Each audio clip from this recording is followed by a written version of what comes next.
Gusto kong malaman mo na di ka nag-iisa. Ang pamilyang pangarap mo ay natagpuan mo na. Saan ka man sa mundo, lagi mong tandaan, si Jehovah ang ating Diyos na nagmamahal sa'yo.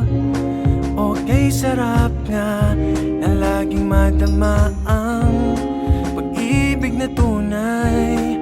Yan ay dahil tayo'y pamilyang nagmamahalan, kahit kailan ay maaasahan, hindi nang iiwan saan man at kailanman. Tayo'y pamilyang nagmamahalan, kahit kailan handa kang tulungan, tunay at tapat, oo, ganyan ang pag-ibig. Ganyan ang pag-ibig.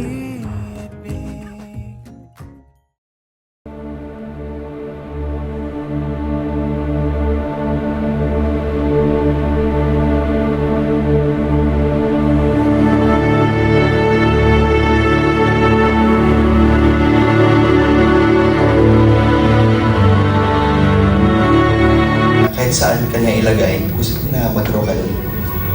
Naaalala ko din nung nagtrabaho ko sa grounds, habang nagtatanim kami, may iba na talaga, namatay talaga yung mga plants habang tinanim namin. Pero dahil lang pala, minsan kulang yung dilig.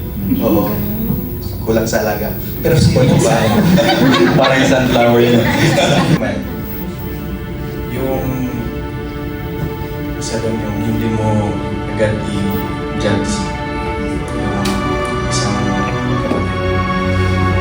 Posible kaya mo siyang pag-iisan at bigyan na. Ito pa yung congregation, tulungan mga kabataan para sumulong sila at magiging emplo sa kanila. At hindi man tayo sa totoo lang, yung first time ko sa wedding services, ang masasabi ko, napakahirap. Napakahirap. Sabi ko, napakahirap na hindi mahalin yung wedding services. Ang dami kong kailangan i-unlearn ng mga bagay kasi galing din ako sa construction. Ayaw talagang makasa mga speeches pero hindi po na tayo po.